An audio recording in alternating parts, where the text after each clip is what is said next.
Good morning. It is time to skip the BS. It's time for Undisputed. It's time to debate exactly how much all-time greatness was on display last night in the men's national championship game. Now, a year ago, I would have just referred to last night as the national championship game, but now that the men's game has taken a backseat to the women's national championship game, I feel compelled to identify last night's game as the men's national championship game. So in a few minutes, we will discuss that women's game that was the most watched basketball game, men's or women's, pro or college, in the last 5 years. And we will discuss exactly what will be revealed by tonight's Lakers-Warriors game. That's on national TV. That's a clash here in Los Angeles. And we will discuss J.J. McCarthy flying up NFL draft boards. But right now, I say good morning to Keyshawn Johnson and Paul Pierce. Morning. Here we go. What's up? All right. Let's talk UConn dominance. Last night, UConn suffocated Purdue 75-60 to win a second straight national championship. This time, the Huskies steamrolled through their 6 March Madness games by a record tournament point differential, never done before.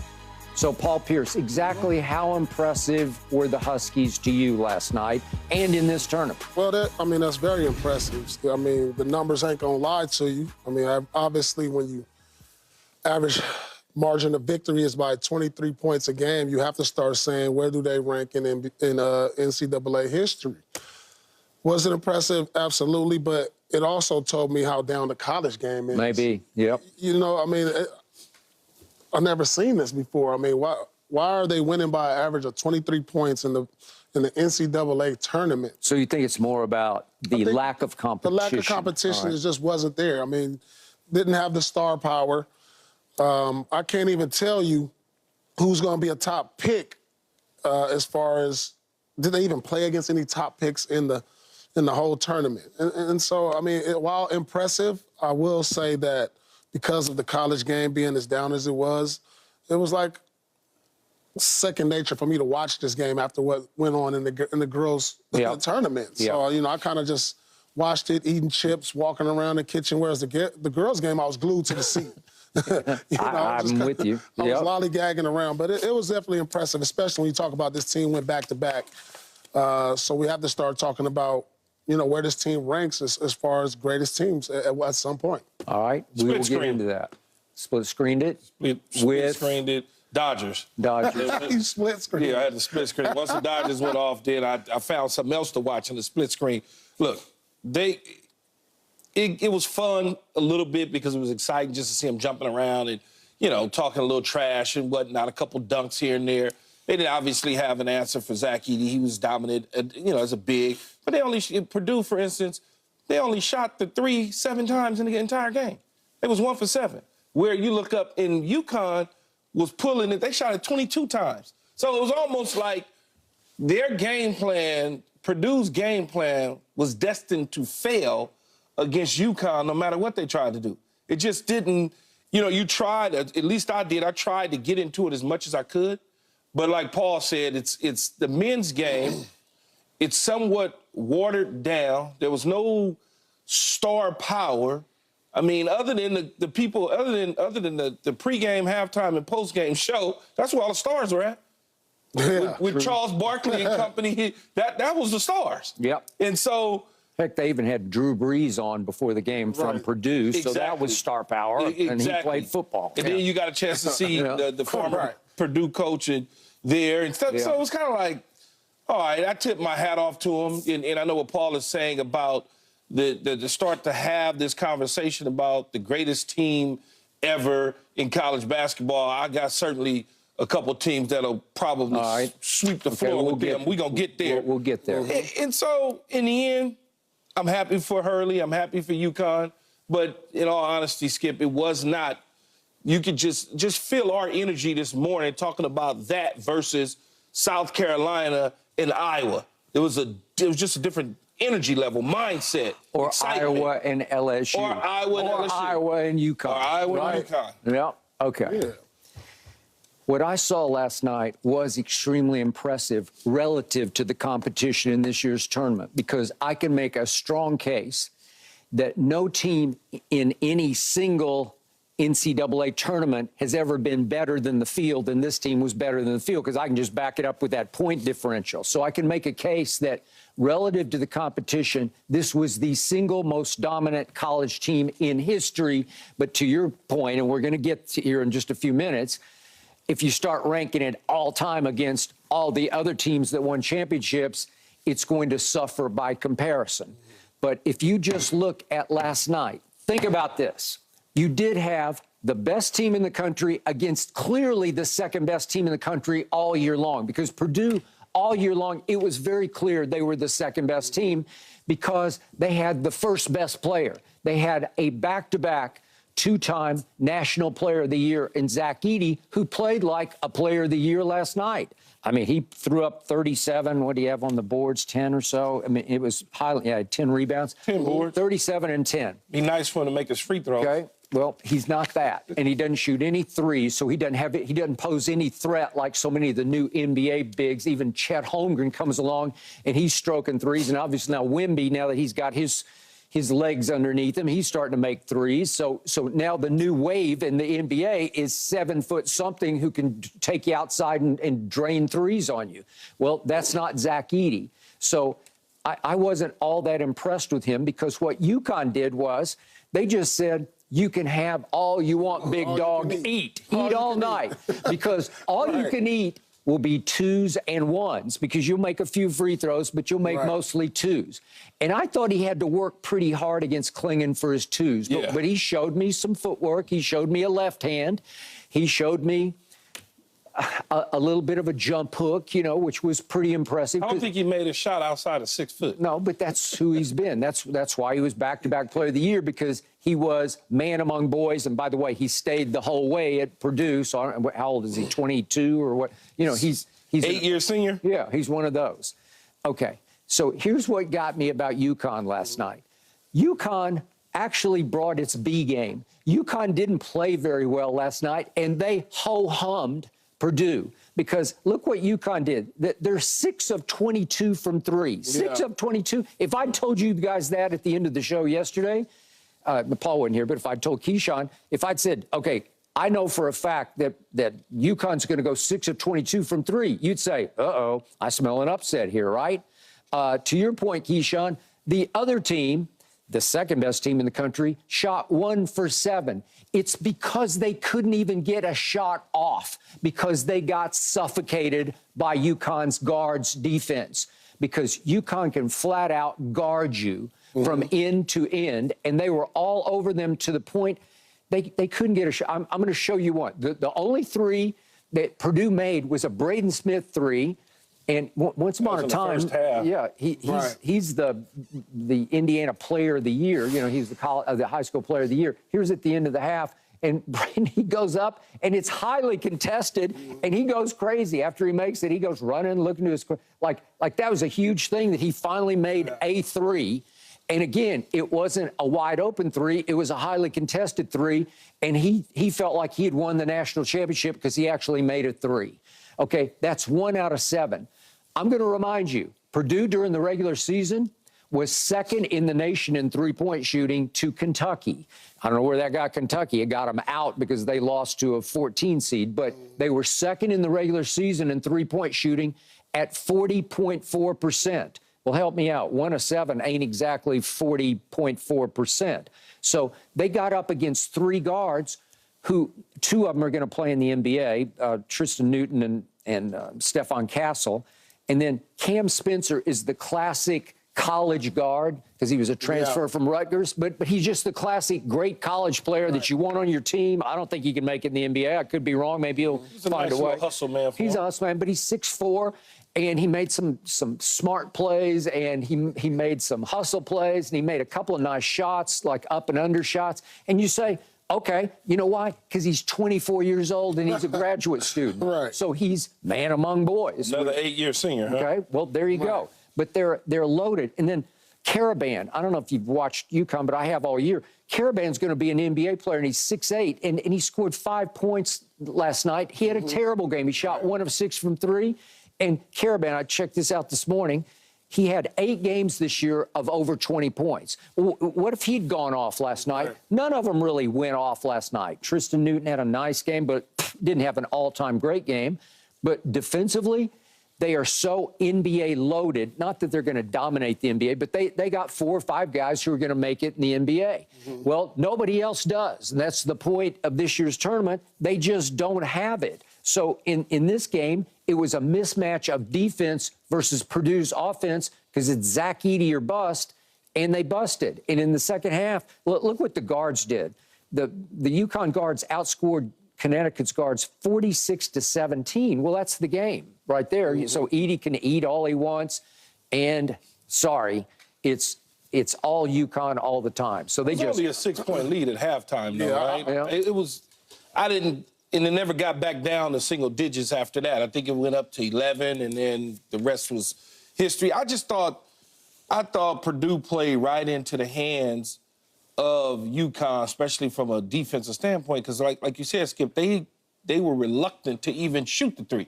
I mean, you could at least try. They couldn't find one. The big fella was so good, though. They just tried to play old school basketball. They did. They kept throwing it to him. He shot high percentage. I mean, he was getting a layup damn near every time. Okay, but their game plan was, as all the UConn players said after the game, the reason Purdue destroyed teams before was if you collapse 3 guys in on Edey, then all of them are going to be sitting out there sniping wide open threes. Right. And they said no, because Klingon can at least hold his own. I mean, he didn't get annihilated inside. So it was mostly one-on-one defense. And then the guards just stayed on the guards outside and said, you can't have these shots. Okay. So what that tells me, it was more about the coaching. It was more about. It was brilliant. Dan Hurley. It was brilliant. I mean, that's what college is all. That's what college basketball to me is all about. The coaching. I mean, that's who the stars are, and it was evident. I mean, give it to the big man. Make sure these guys don't get off, and we know, But when we talk about being impressed with it, I was impressed with Dan Hurley. I was too. I was impressed with him more so. And by the way, players. Paul, to your point, college basketball is a coach's game. It's a coach's game. Your game is a player's game. The NBA is a player's game. Yeah. Obviously, the coaches are stars. When you hear about the coaches, Bill Self, Rick Pitino, we know the coaches. More so, I know more college coaches than I know NBA coaches. That's true. It's seriously. Point. So, it's always going to be about the coaching. And, the funny thing, they asked them about Kentucky. They did. We'll talk about that. Yeah. But, coaching is everything. You get the right coach in the right situation, you're going to have a shot at a national championship. Yeah. By the way, Dan Hurley last night, a year ago, I was only vaguely aware of him because I just thought of him as Bobby Hurley's little brother. I think they're about a year apart. Right. And all of a sudden last night, he's like the star of stars. He's hot dogging and playing to the cameras on the, on the bench area, going crazy because he became a big star, but he became Connecticut's biggest star, right? Yeah, absolutely. Yeah. So, by the way, when you were in school at Kansas, how good was college basketball then? What do you remember about the competition of it? Well, the competition in college was a lot better because, the players stayed around a little longer. Kevin started the trend out of high school my senior year, but this is an impressive win. I'm not taking. How long did you stay? I stayed three years at Kansas University. The best experience college basketball, best place to play college basketball for one. And how far did you get in the tournament? We went as far. It's so hard to win. So we went to the Elite Eight my first year, Sweet 16 the second year, and we lost second round my junior year. It's that hard to win. So this is definitely impressive. But there are some teams out there I look back at, they win by 23, that I'm taking all day over this UConn team. They didn't win 2 championships, but there's some teams that I'll take over this team. You mean historically or this year? Not this year. Yeah. You mean not this year. Not this year. No teams this year. Historically, there's some teams that I'll take over the Huskies. So in your college 3 years, can you remember stars you ran up against? When I was in school, you had Ray Allen was in college. Yeah. Allen Iverson was in college. At Georgetown. You had Marcus Camby was in college. Antoine Walker was in college. Yeah, O'Bannings, UCLA team. Yeah, O'Bannings. You had so many. Arizona had the team. You had Hall of Famers that was in college. Vince Carter. Was in college. Stephon Marbury. These guys were in college. So, see, that's the competition was stiff back then. I didn't see the star power in this year's college ranks. I mean, I didn't see UConn have to go against a guy who was the best player or projected to be the #1 pick. I mean, yeah, Ide was a National Player of the Year, but he's probably going to be a late first rounder. You know, Yeah, so he's ranked in the middle, you know, somewhere in the middle. Yeah, in the middle. So, you know, just the competition wasn't there for me. So that's why the interest wasn't there for me, you know, because over the years, I mean, I haven't been into the college game since probably Zion Williamson was there. I watched Bronny this year. I had more interest in watching Bronny this year than a team like UConn who went under the radar, a team like Purdue who went under the radar all year long, and these were the top 2 teams. I had other interest in other teams because of the star power just wasn't there. Okay. Yet, at the end of last night's game, it hit me that UConn is really well coached. Yeah, absolutely. And I love to watch them execute their offense because it's a thing of beauty. The ball moves, they get open shots, and all 5 of the guys on the floor are capable of hurting you. Yeah. And they'll take turns hurting you. So I'm thinking, this is late last night, I'm thinking, did we underestimate this team? Because I haven't really thought about the team all year long. We didn't talk about the team all year long. Is it possible that the Caitlin Clark effect was so great. made us underrate UConn because they were off our radar? We just didn't talk about them. We've talked a whole lot more about Caitlin Clark and Dawn Staley and Angel Reese than we have about Klingon and Edie. That stuff is boring, though, Skip. Yeah. That stuff we watched last night, you had to force yourself to watch it. It's like I'm starved to death, and I really don't want to eat this, but I'm going to eat it because it's there, and I got to eat it. So I have to watch it. So because if I wasn't on the show with you and Paul coming in in the morning, I promise to God I would watch it. This will not be barbershop talk. No, not at all. Not at all. I wouldn't even, I mean, you know. I had no interest. Unless it sparks a barbershop debate of what was the greatest team ever in college basketball. To me, the greatest team ever. We said we're going to get there. Yeah, we're going to get there. Right. You save it. But I'm saying that's a barbershop topic that may come off this, but nobody's going to be talking about UConn as the greatest team ever, right? I don't think so. So, Keyshawn, late in the game, I tweeted, I miss Dawn Staley and Caitlin Clark, because I do. I miss them last night. Like, I'd much rather watch that than this. You think I'm joking? I split screened it. Yeah. I literally, when I was talking to Nick, like, you know, doing it, I'm like, Nick, I'm watching my producer. I'm like, I'm watching the 8th inning, man. Let me get to the 8th. Okay. You know, it's just, it's one of those deals. And I'm trying to think, how could men's college basketball get back to the 80s and the 90s of college basketball when I was watching, or the early 2000s when I was watching, when we talked about the Michigan State teams, or we talked about the Kentucky teams, or even some of the Miami teams that were good. I mean, like, we don't even have those type of conversations. North Carolina, Duke, we don't have those conversations about these teams anymore. Well, it lines up with the players, Key, because not only are we talking about this is probably going to be the weakest draft in our lifetime. It will be. Lifetime. I agree. So that goes hand in hand, that there's no players out there that drew us in. And now we look at the draft like, oh, who's going to be the #1? Let me ask you this, we Paul. don't have that great American right now. That's what it's telling me. We don't have the great American players anymore. Do you think that so much off-season basketball is hurt the college game? Meaning, like, kids play so much of off-season basketball that has actually hurt the college basketball game? Well, it goes exactly. Instead of helping it? No, you said it right there. They play basketball. They don't practice it. Okay.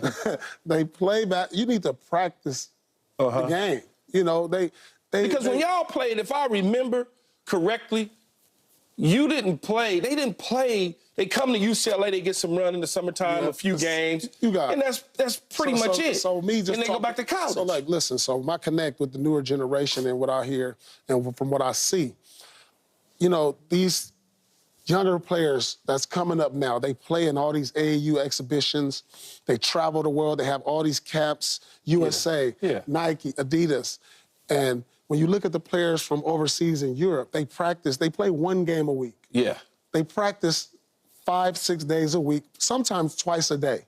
So they're developing their skills a little bit more while we're playing, and we're working on YouTube moves and and Instagram social media movement where they're actually playing, getting better, playing competition, and that's why you see in their game advance, and they're the better players in our league today.